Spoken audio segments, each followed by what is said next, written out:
I never thought I'd be the guy telling a story like this, but here I am. My name's Jason, and honestly, I still can't wrap my head around how everything fell apart so fast. I met Emily about 8 years ago. We were dumb in love, or so I thought. She was smart, beautiful, a little bitchy at times, but I always figured that was just her personality. She had this fiery attitude that I initially found sexy. Her quick wit, her sharp tongue, the way she could cut someone down in a second. We got married 2 years after dating, and for a while things seemed fine. I mean, I thought we were happy, or at least I did. Then things started shifting. Small stuff at first. She'd be on her phone more often, excuse it as work-related, even though I'd catch her hiding her screen when I walked into the room. She'd get defensive, say I was paranoid, that I was reading too much into things. I brushed it off because I didn't want to believe she'd cheat on me. Not that I really thought she was capable of it, but something just felt off. She started staying out later, claiming she was working late or meeting friends, but she'd come home with this strange glint in her eye sometimes, like she was hiding something. I didn't have proof, just gut feelings. Still, I figured maybe I was overreacting. I mean, I wanted to trust her. Then the funeral happened. My dad passed away unexpectedly, and I was shattered. I was living in a daze, trying to hold it together for my little sister and my mom. It was the worst week of my life. Emily was there, of course. She was supportive, but I saw her sneaking glances at her phone during the service. She never once reached out to me directly, just kept her distance. I remember feeling this weird numbness, like I was already losing her, even as we buried my dad. That day, I was so consumed by grief that I didn't even notice her being a little colder than usual.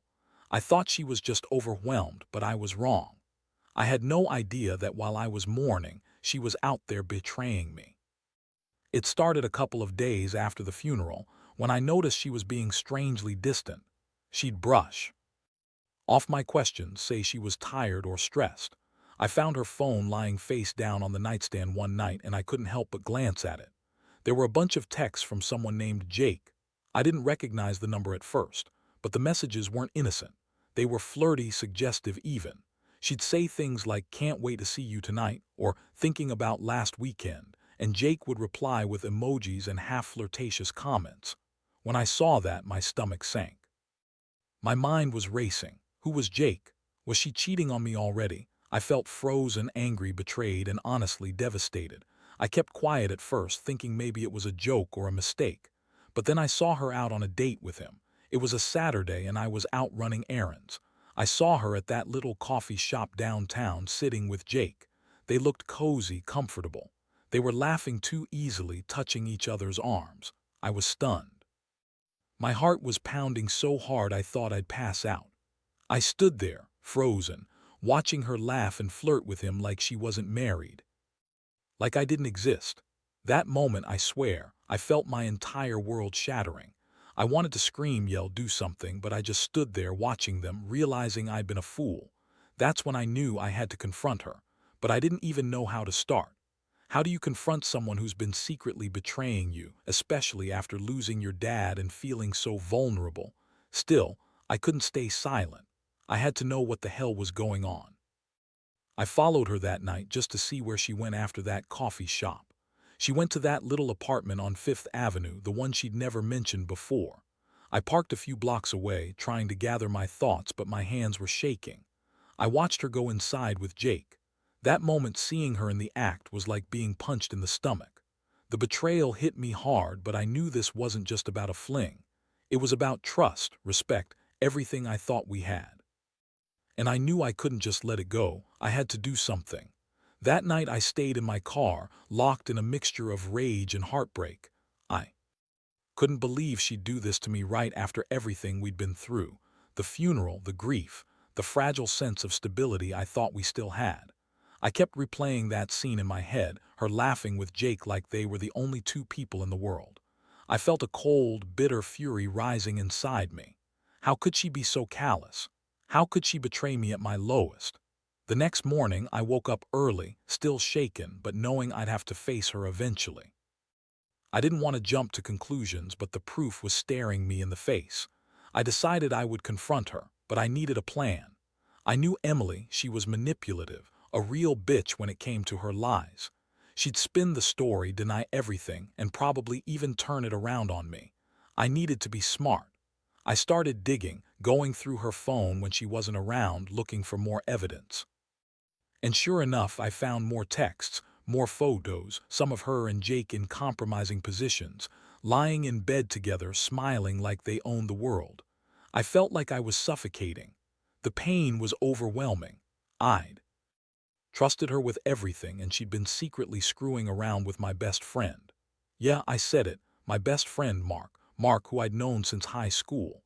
The guy I used to confide in, hang out with every weekend, the guy who used to be like a brother to me. And he was in this mess. I couldn't believe it. It was like my entire universe had turned upside down overnight. I knew I had to confront her face to face. I couldn't just accuse her and hope for the best. I wanted to see her reaction, get her to admit it if she even could. That evening I called her into the living room. She looked surprised, maybe even a little guilty. She tried to act normal, saying she was tired, that she'd been stressed out. I looked her in the eyes and threw all the evidence I had right in her face. I told her I knew about Jake.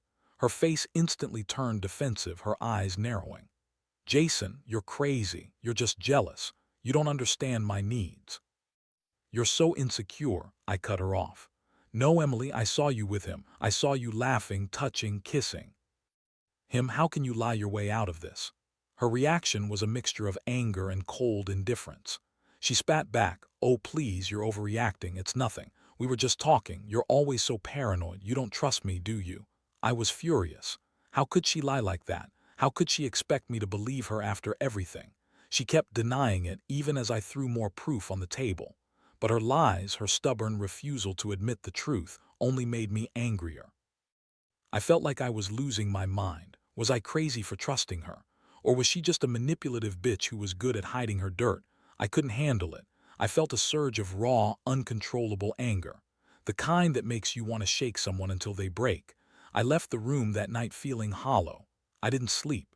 Instead, I stayed up and thought about everything. About her, Mark, the betrayal. It was like my world was falling apart piece by piece. I kept thinking about how she'd lied to me, how she'd played me for a fool. I'd given her everything, love, my trust, and she threw it all away for a quick fuck with my best friend. That's when I knew I had to change everything. I didn't want to be the guy who gets played like this. No, I was going to do something about it. I just didn't know what yet, but I was done being the victim. The days that followed felt like walking through a fog. I couldn't eat, couldn't sleep. Every time I closed my eyes, I saw her with Jake, heard her laugh, felt that sickening betrayal all over again. But I knew I couldn't keep going like this. I needed a plan, something brutal but deliberate. I didn't want to just walk away, not without making her regret every second she thought she'd gotten away with it. I started by digging deeper. I hired a private investigator, something I never thought I'd do, but I needed undeniable proof. I couldn't just rely on my own suspicions anymore. Over the next couple of days, I watched them from a distance, getting photos of her sneaking out of her apartment with Jake, meeting him in secret, sometimes even in the middle of the night. The pie told me she'd been seeing him for weeks, long before the funeral even happened. That was the punch in the gut I needed. She'd been lying to my face all this time. She was cheating on me right under my nose, making a fool of me when I was grieving my father. Meanwhile, I was trying to piece everything together. How did she justify it? How did she lie so convincingly? Emily had a way of making you feel guilty for even questioning her. She'd say I was insecure, jealous, crazy, that I couldn't handle her independence. But that was all bullshit. I knew she was no innocent victim here. She was the one betraying me, and she was enjoying every second of it. I knew I had to confront her again, but this time it had to be different. I had to be cold, calculated. I wanted her to feel the full weight of what she'd done, to see her break, to understand she couldn't lie her way out of this. So I set the stage. I waited until she was coming home late one evening, knowing she'd be tired and maybe a little more vulnerable. I didn't call her or text her, I just waited. When she finally came in, I was sitting on the couch, looking calm, almost resigned. She paused in the doorway, her eyes narrowing when she saw me. "Jason, what are you doing here?" she asked, voice a little shaky. I looked at her and said, "We need to talk. I know everything. I know about Jake, about your secret rendezvous. How long has this been going on?" Her face drained of color, but she tried to pretend innocence. "Jason, I don't know what you're talking about. You're just paranoid." That was the same bullshit she'd been feeding me. I pushed harder. "Don't lie to me, Emily. I have proof. I've been watching you for days. You've been seeing him for weeks, haven't you? Behind my back while I was grieving my father."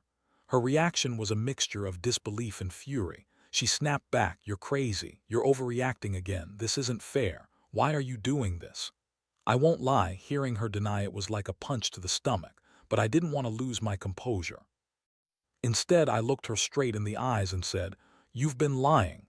You've been cheating. And I'm done trusting you. How could you do this to me, Emily, after everything?" Her eyes flickered with anger and she spat, "Maybe I was just looking for something I wasn't getting from you. You're so boring. You're always working, never paying attention to me. Maybe I needed the excitement." That stung worse than anything, because she was right. Deep down, I knew I'd been neglecting her. I'd been working too much, trying to keep everything afloat. But that doesn't give her the right to cheat. Doesn't give her the right to sleep with my best friend. I was so furious I could barely speak. I just looked at her, feeling every ounce of betrayal burn inside me. She started crying then, fake tears, I could tell. She spun her usual story about how stressed she was, how she didn't mean for it to happen, how it was just sex, that it didn't mean anything. She told me I was overreacting again, that I was too jealous, too insecure. But I wasn't buying it anymore. I'd heard enough lies.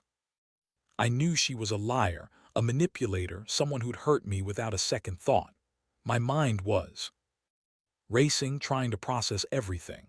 I felt like I was at a crossroads. Either I let her keep lying and pretend nothing happened, or I finally face the truth and do something about it. I knew what the right choice was. I just had to figure out what to do next. After that confrontation, I was a mess. I couldn't sleep. I couldn't eat. Every moment was filled with anger and sadness, swirling together in a way that made it hard to breathe. I kept replaying everything she said, every lie she told, and the way her face looked when she knew she'd been caught. She kept crying, trying to manipulate me, and I could see right through her. Emily was a master at twisting things, making herself the victim when she was the one who'd caused all the damage. I realized I had to do something drastic. I couldn't keep going like this, living in this limbo of betrayal and lies. I started planning my revenge, something that would hit her where it hurt the most. Not just a petty thing, but something calculated, something that would make her regret every second she thought she could get away with cheating on me. I wanted her to understand what it felt like to be betrayed, to be humiliated. I decided I'd hit her with the truth, the full truth, in a way she couldn't spin her way out of. I began by gathering more evidence. I installed a few secret cameras, just enough to catch her in the act again. I wanted her to see that I wasn't bluffing. I also reached out to Mark, my so-called best friend. I needed to hear it from him, what he'd been doing, how long it had been going on. He didn't deny it. He admitted to everything, trying to justify it with some bullshit about not meaning to hurt me, and how she made him feel alive again. I was sick. That was my best friend, the guy I'd trusted, screwing my wife behind my back. It was like a nightmare I couldn't wake up from.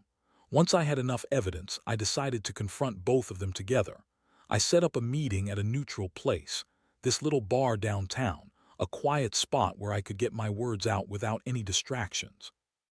I didn't want to yell, I just wanted to lay everything bare. Emily showed up first, looking smug, as if she thought she was going to manipulate her way out of this. Mark arrived shortly after, trying to look guilty but really just desperate. I looked at them both and felt my blood boiling. I pulled out the photos and videos I'd collected. I slid my phone across the table, letting them see everything. Emily's smirk faltered when she saw her own face in those videos, her lips pressed to Jake's, her hands on Mark's chest. Mark's eyes widened in shock. I didn't hold back. I told them exactly what I thought, how they betrayed me at my worst moment, how they'd stabbed me in the back like a couple of snakes. I told them I never wanted to see either of them again, that I was done with their lies, their cheating, their betrayal. The look on Emily's face was priceless. Her jaw dropped, her eyes full of rage and guilt. She tried to deny everything, but I just shut her down. "Save it," I said. "You've lied too much already. I don't want to hear another word." Mark looked miserable, like he knew he'd ruined everything. He didn't even try to defend himself. They both sat there silent, knowing they'd been caught and exposed. I could see the regret, but honestly, I didn't care. Nothing could undo what they'd done. Nothing could fix this wreckage. That moment, I decided I was done. Done with the lies, done with pretending everything was okay. I knew I had to move on. I was going to leave her, maybe for good, maybe just long enough to get my head straight. Whatever I did, I was determined to take back control of my life. I realized the worst thing about betrayal isn't just the cheating. It's feeling like you don't even recognize the person you loved anymore. That realization hit me hard, and I knew I'd have to rebuild myself from the ground up. No matter how much it hurt, I couldn't stay in this toxic mess. I had to find a way to heal, even if that meant starting over alone. After that night at the bar, everything changed. I felt like I'd been hit by a truck, but at the same time, a strange sense of relief washed over me. Confronting Emily and Mark, laying all the evidence bare, was brutal, but it also gave me clarity. I realized I'd been living in a lie, and I refused to stay in that world anymore. I told Emily I was leaving, that I wanted space to think, to breathe. She begged, of course, said she was sorry, that she loved me, that she'd change, but I didn't fall for it. I knew her too well. Over the next few days, I moved out of the house. It was one of the hardest things I'd ever done, packing up my stuff while she was crying and trying to guilt-trip me.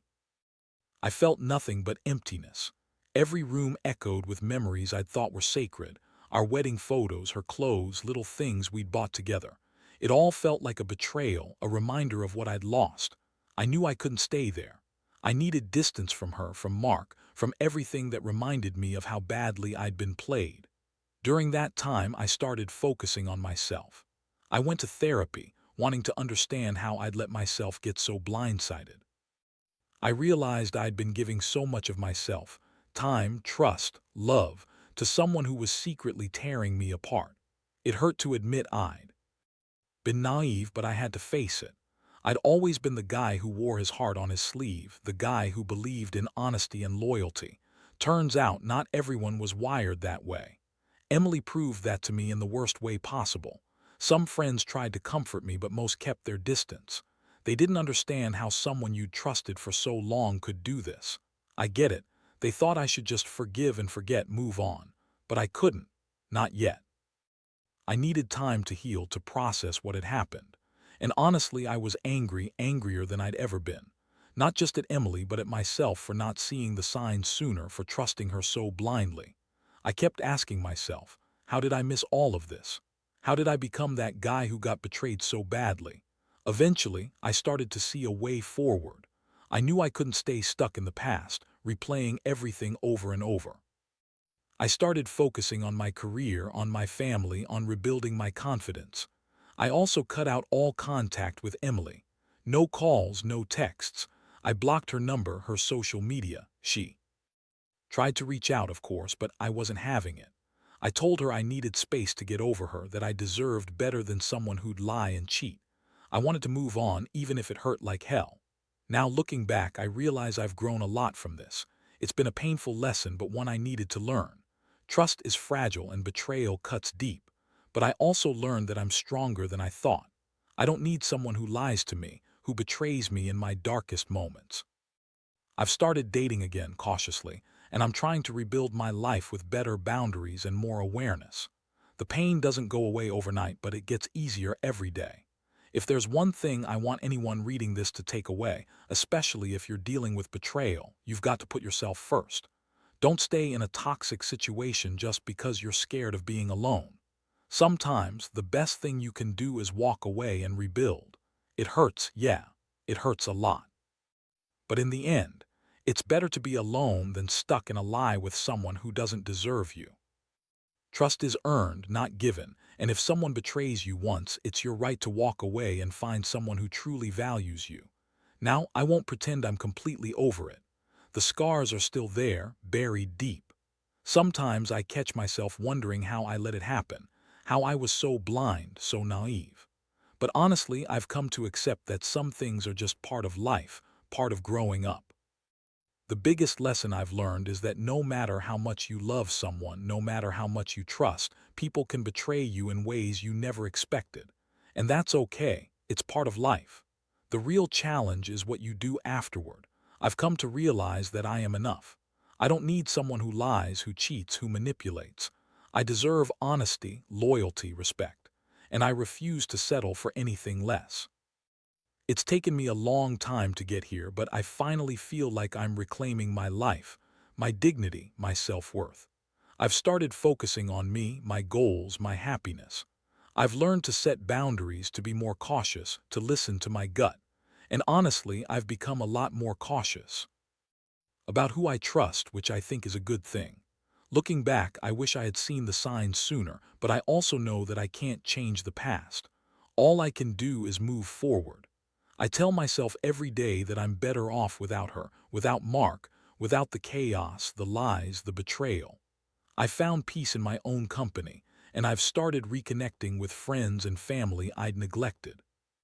I've even picked up old hobbies I'd let go, things that make me happy, things that remind me of who I am outside of all this pain.